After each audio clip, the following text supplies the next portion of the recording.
Well, good morning from Two Happy Children Farm. I'm out in our no-till field. This is Central Texas, December 1st, and we've come through a pretty wet streak from third week of October until about now. I think we've seen about 15 inches of rain here at the farm.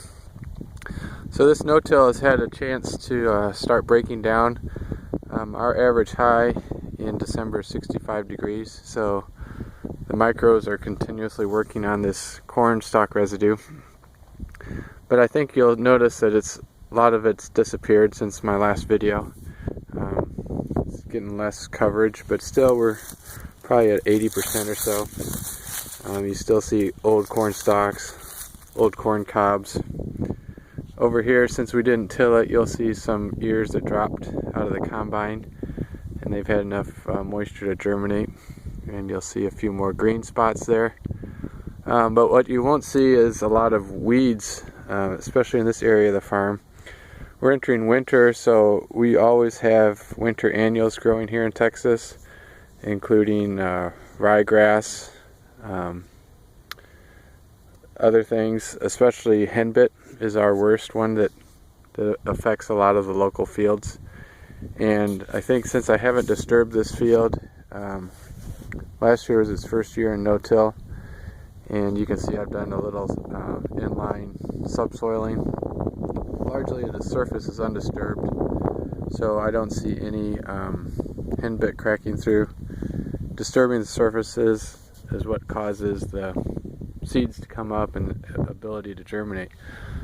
So in a few years, this area of the field should be completely cleaned from henbit because there's just not getting allowed to germinate, and then so it's not putting seeds back, and then in a few years our overall weed control will be a lot easier in no-till.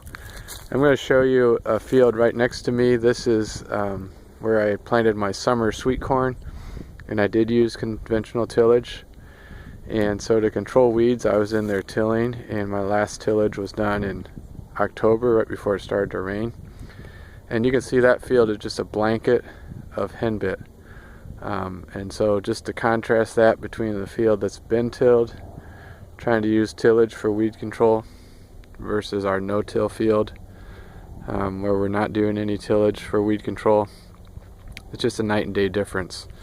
And so this fall, as you know, this field has not been treated at all to control weeds. We're just getting what we get because of the natural residue cover and the fact that this field has been in tillage or no-till for, this is its second year now.